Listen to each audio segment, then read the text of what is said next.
You finish a perfectly normal day. No crisis, no argument, no real reason to feel anything. And yet by mid-afternoon, you're completely hollow, drained in a way that sleep doesn't seem to fix. And the frustrating part? You can't explain it to anyone, because from the outside, nothing happened. But you felt everything. You noticed the shift in someone's tone before they even finished their sentence. You replayed a 3-minute conversation 4 times, quietly adjusting what you said, what you meant, what they probably heard. You caught yourself feeling guilty about something, then felt something about feeling guilty. That layered, exhausting inner life? That's not a flaw. That's what self-awareness actually looks like from the inside. And here's the part nobody talks about. The same quality that makes you so emotionally intelligent, so attuned, so thoughtful, is quietly, consistently draining you. Not despite who you are, because of it. Here's what most people don't understand about self-awareness. It isn't a passive trait, like having good taste or a calm personality. It's an active cognitive process, running constantly in the background of everything you do. Psychologists call it metacognition, the ability to think about your own thinking. And research on the brain's default mode network shows that highly self-aware people don't switch this process off. Not during lunch, not during conversations, not even during rest. Your mind is always watching itself. Now, layer on top of that what researchers call external self-awareness, the ongoing, almost unconscious effort to read how others are perceiving you, adjusting in real time, managing the impression you leave in every room. That isn't sensitivity. That is labor, emotional labor, running parallel to everything else you're doing. So when you feel depleted at the end of a day where nothing went wrong, this is why. You weren't just living that day. You were also quietly narrating it, analyzing it, and recalibrating inside it. Your exhaustion isn't weakness. It is the cost of operating at a higher level of consciousness, and it deserves to be taken seriously. So let's name exactly what's happening. First, you process everything twice, once while it's occurring, and once as the part of you watching it occur. That's double the cognitive weight of a single experience. Second, your empathy doesn't have a filter. You don't just notice how someone else feels, you carry it. Third, self-awareness without self-compassion quietly becomes self-punishment. You see your flaws with HD clarity and hold yourself to a standard most people never even attempt. Fourth, your brain doesn't have an off switch.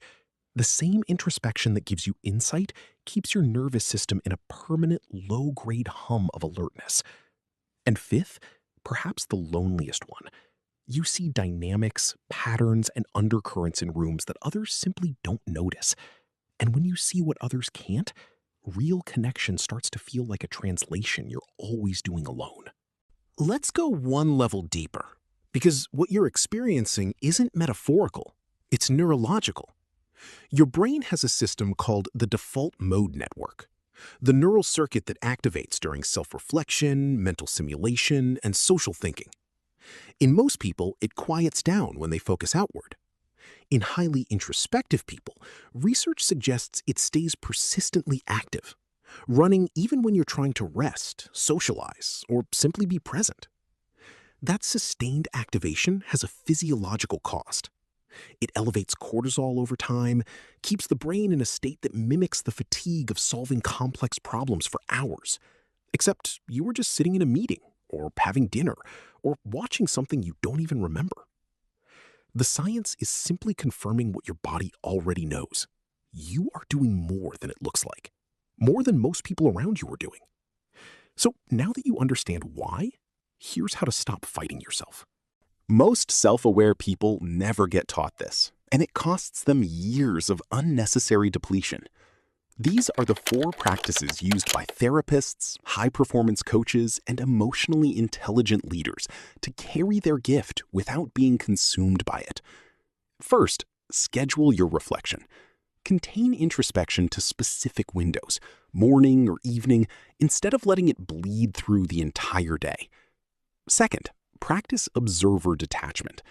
Learn to notice a thought without immediately narrating it. You can witness your inner world without analyzing every frame.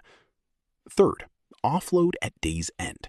A journal entry or 2-minute voice memo closes the mental tabs your brain would otherwise run overnight.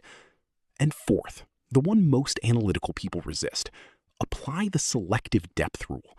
Not every conversation, not every moment deserves your full emotional bandwidth. Learn to dial down deliberately. The goal isn't less awareness. It's learning, finally, to carry your gift without letting it carry you under. You don't need to become less sensitive. You don't need to care less, feel less, or notice less. What you need, and what nobody has probably told you clearly enough, is to stop turning self-awareness into self-surveillance. There is a version of you that is just as perceptive, just as emotionally attuned, just as deeply present, but no longer exhausted by it. A version that can walk into a room, feel its energy, and choose how much of it to carry. That version isn't detached, they're grounded. They feel fully, without being pulled under by what they feel. You feel more because you are more. That isn't a burden to be managed. It's a capacity to be honored. Your sensitivity was never the problem. The problem was the absence of a container strong enough to hold it. Stop treating your depth as a defect. Start building the structure that lets your depth become your greatest strength. Remember that hollow feeling at 3 p.m.? The one you couldn't explain? Now you know exactly why it was there.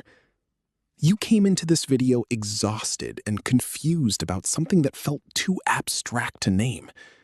You're leaving it with a name, a reason, and a set of tools that most people who share your depth never receive. That matters. If this felt personal, it's because it was written for people like you. Not for the casual observer, but for the ones who feel the weight of their own awareness and have quietly wondered if something is wrong with them. Nothing is wrong with you. Subscribe if you want to keep understanding yourself at this level, because next week we're going deeper. Why emotionally intelligent people struggle to ask for help, and what that pattern silently costs them. You won't want to miss it.